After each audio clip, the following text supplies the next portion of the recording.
Welcome back to Rouse Rising. On this channel, I share with you holistic homemaking, lifestyle, and parenting. But in today's video, we are doing a meal prep video. I have a lot of delicious recipes to share with you and some around the house happenings. Thank you for joining me so much. Let's dive right into this video.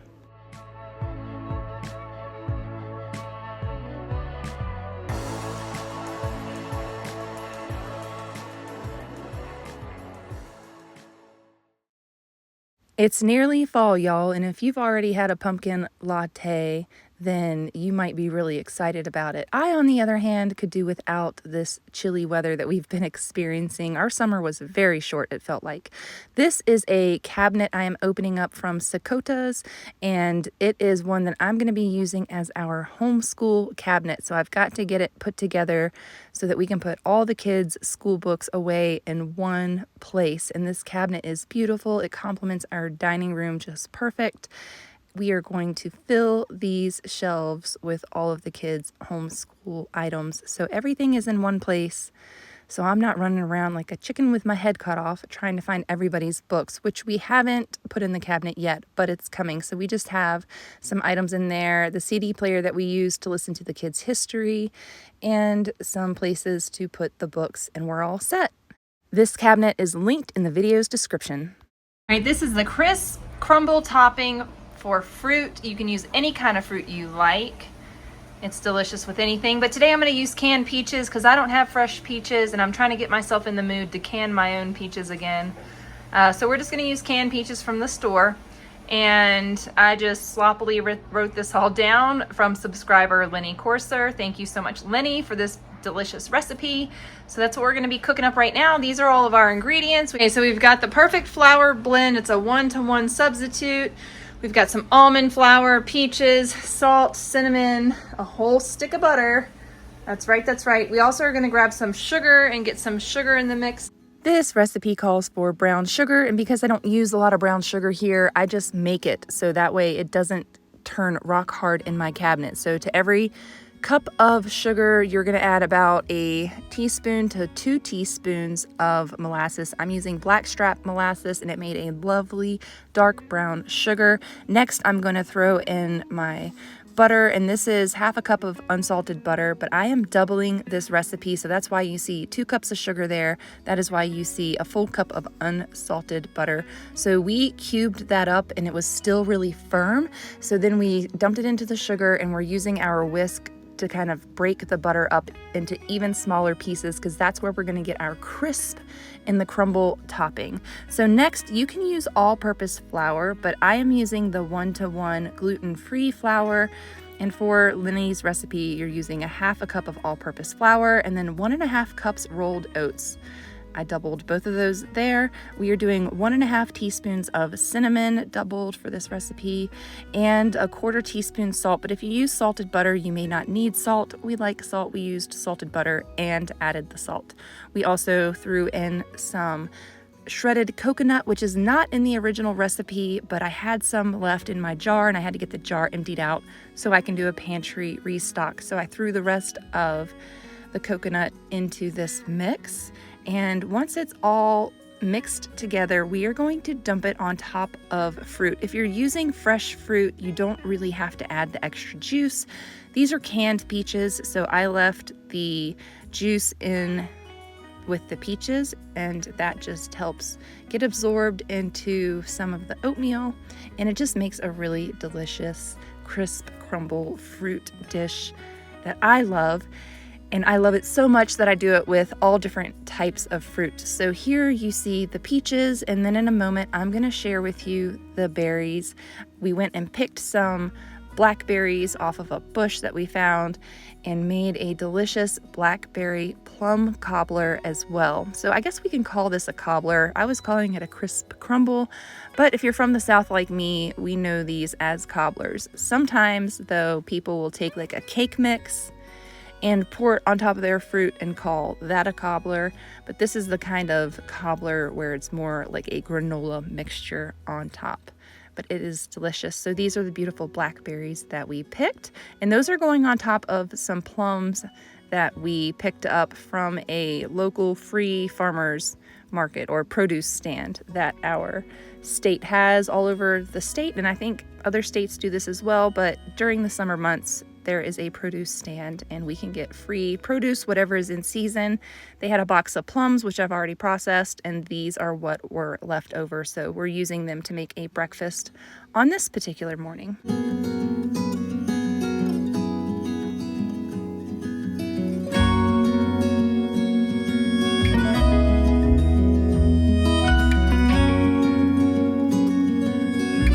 I used about a half a cup less sugar than this recipe called for, so I'm adding a few teaspoons of honey to the top of the fruit. These berries are a little bit tart, so this honey will really help. It will also help bring out all the juices so that we have a lovely crisp crumble with juicy fruit.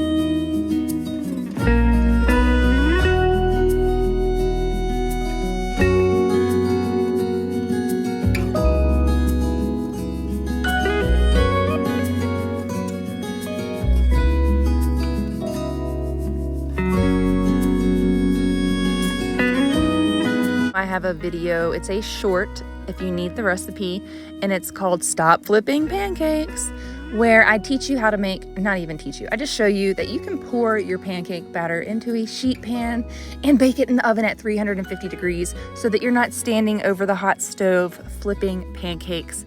The kids wanted pancakes on this particular morning, so I just took that original recipe and made the batter, and we're making the pancakes. So I'm standing here on this morning and we are doing it up. We're gonna top these pancakes with some of that delicious plum preserve that we made a few weeks back. It is the no pectin plum jam. You really have to let it simmer down so that it becomes a proper thick jam. Or if you don't let it simmer to become a thick jam, it becomes more like a plum sauce. So that's what we're using, and we're pouring it on all of our baked goodies. It's so yummy.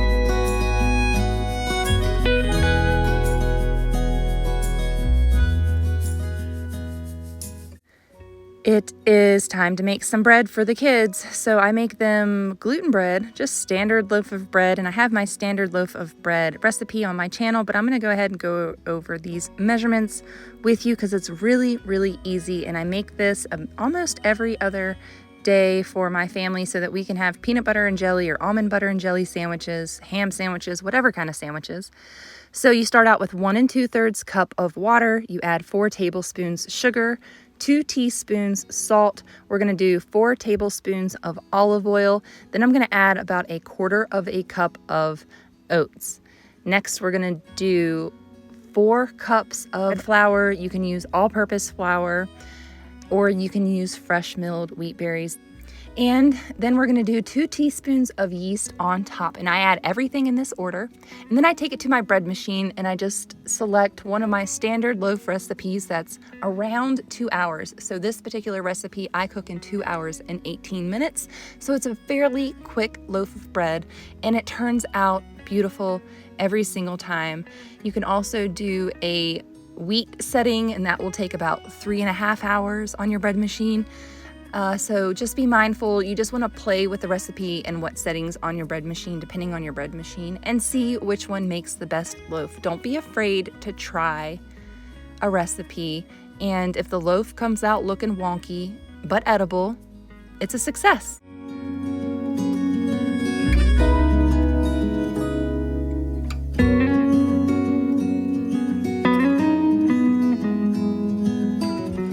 for this recipe, we are going to be making it gluten-free. So we are going to be using some superfine almond flour, salt, we've got parsley, onion powder, nutritional yeast. This is going to take place of the Parmesan.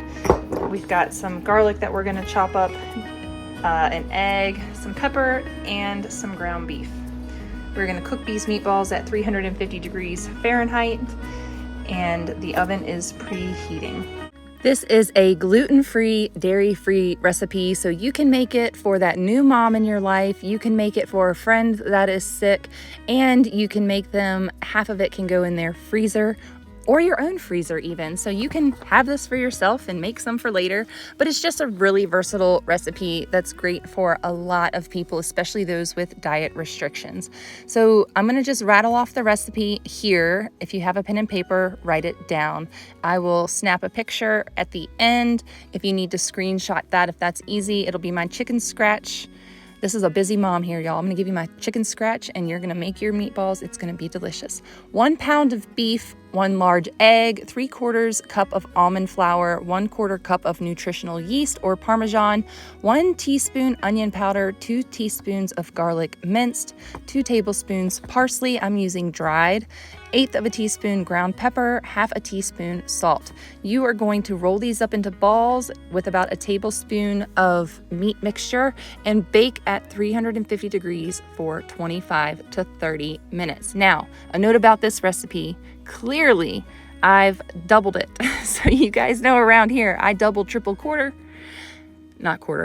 quadruple batch a lot of my recipes for my family so I can have some now and have some later. So these meatballs, we're just gonna make up some meatball sandwiches, which I don't show you in this clip. We have the bread baking, and once that's done, these meatballs are also going to be done. So we're just throwing some meatballs on some bread for the kids with some mayonnaise, a slice of lettuce, a tomato, or you can also do them like marinara meatball sandwiches. I just didn't get into the marinara right now. We're just having the plain old meatballs and they are so good. I hope you give this recipe a try. Again, it's gluten-free, dairy-free, great for those folks with diet restrictions. It is so good. I didn't even notice that it was gluten-free or dairy-free. My family didn't either. They loved these meatballs. Aaron was like, these are amazing. And so to hear that from him, and then I told him they were, they're not vegan. I was gonna say they're vegan. No, they're not. They are dairy-free and gluten-free. And he was like, wow, these are really good. So he was happy to taste those and I loved them as well. And I was happy that I could eat these too. So as we go through this gluten-free journey, we are finding delicious ways to substitute the ingredients that we were so used to using, and now we're converting everything to gluten-free, but I have been a bit timid in this process. We had to deal with a bunch of dietary stuff the beginning of this year, and it just kind of made gluten-free anything a back burner deal, or gluten-free baking a back burner. I just wasn't ready to dive into it, but we're ready to dive into it now. And here, winter is coming. It's almost fall. The cool weather has kicked in, so I'm gonna be making and baking so many delicious gluten-free treats. You wanna make sure you click subscribe. You wanna stick around for these recipes because you don't even notice that they're not gluten-free. They're delicious. They're absolutely delicious. It's not the junk that you buy from the store that's gluten-free, that tastes terrible, tastes like cardboard. These are delicious recipes. All right, let's get these panned up and in the oven.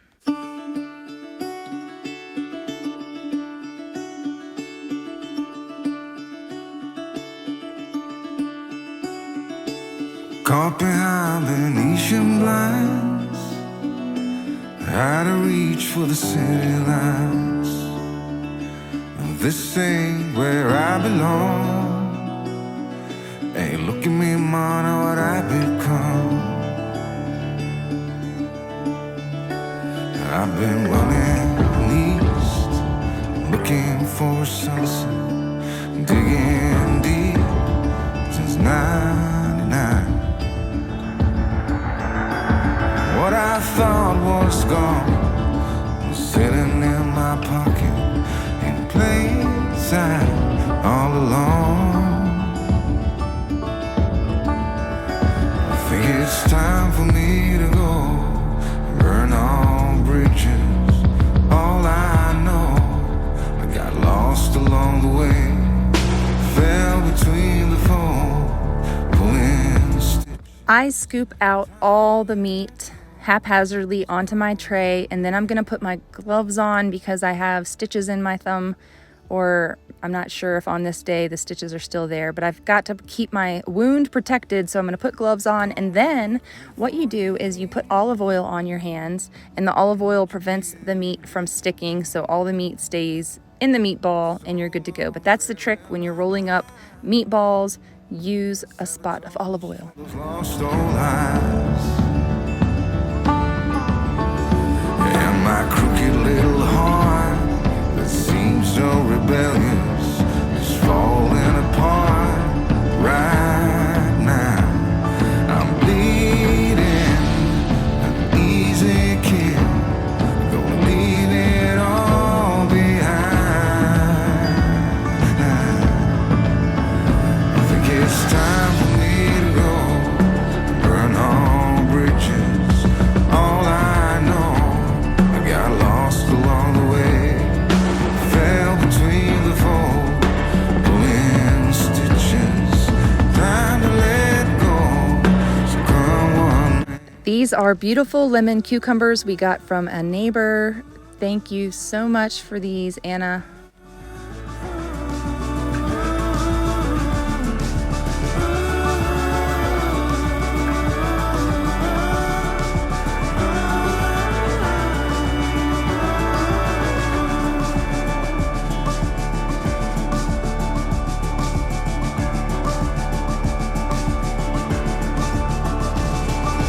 Caught behind Elysian lines, out of reach for the city lights.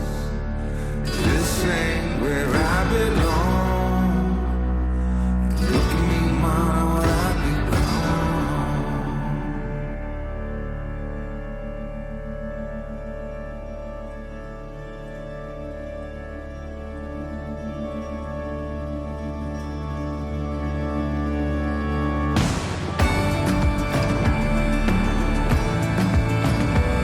The kids wanted to try the bread. They always want to try the bread when it's warm out of the oven. So a little bit of butter, a little bit of bread, a little snack before we have some meatball sandwiches. I'm okay with that.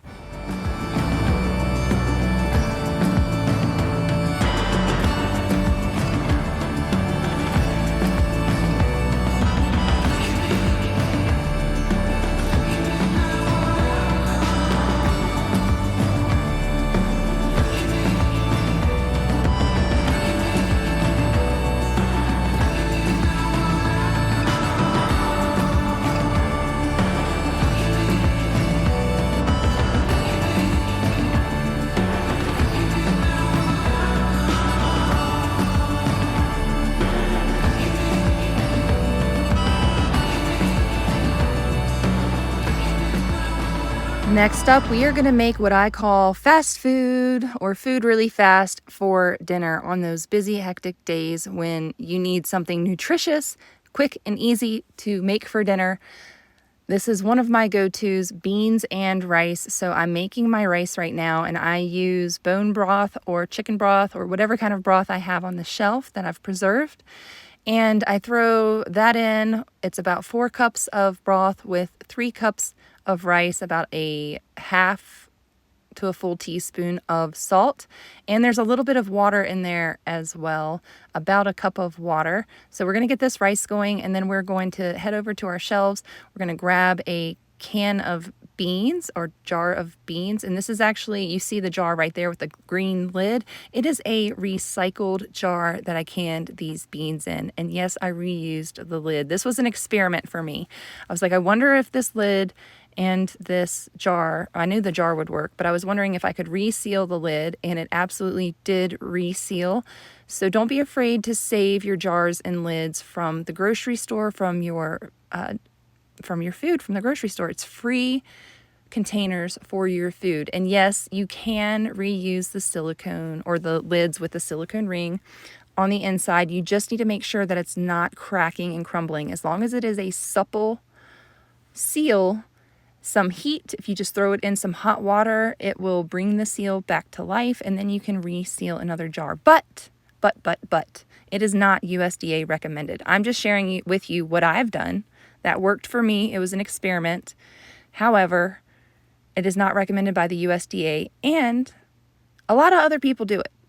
So Mennonite, Amish, they reuse their jars, they reuse their lids until the lids are dry and cracking, until they're no good.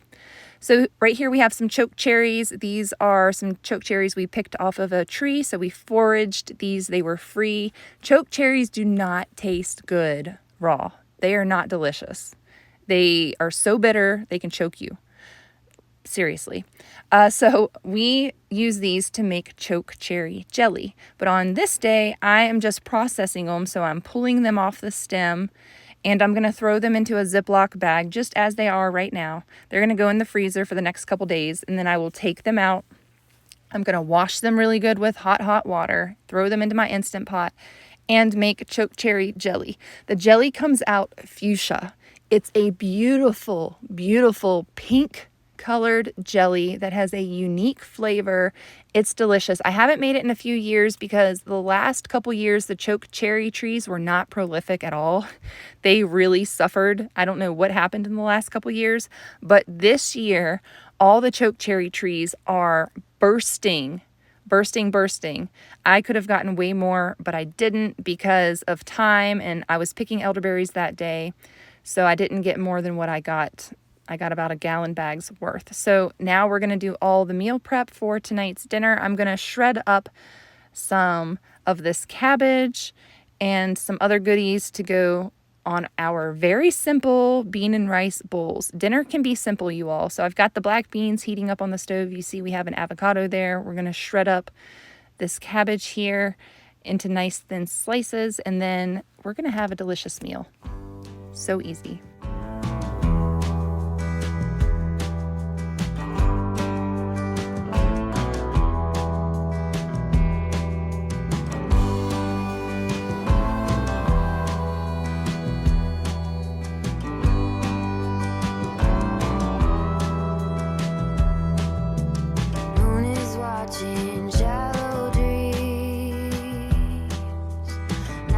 Rocking her to sleep.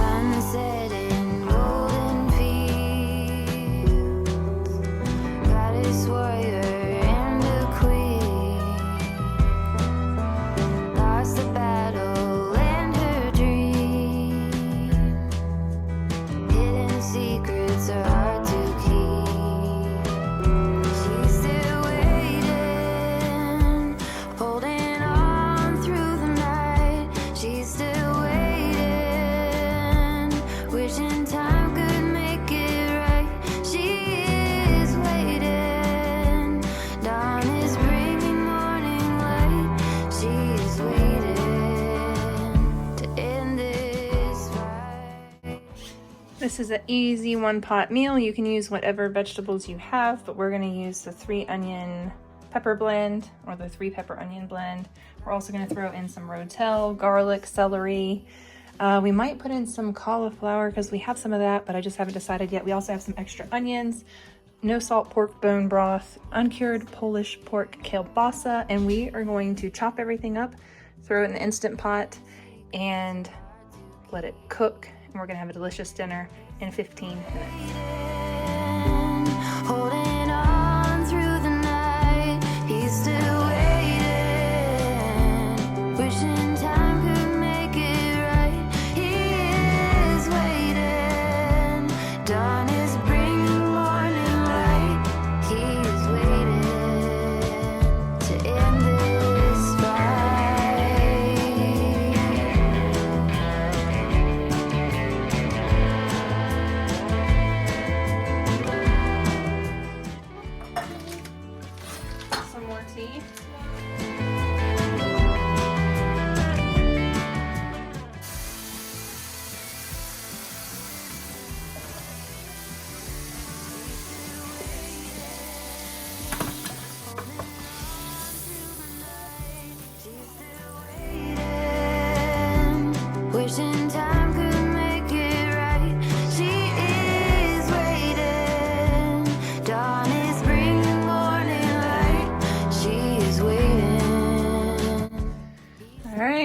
then this is what comes out of it. Kielbasa, veggies, rice, one pot skillet, delicious meal for the fam. Thank you so much for watching and hanging out with me today. Leave a comment down below what was your favorite recipe, and I'll see you in the next video. Bye!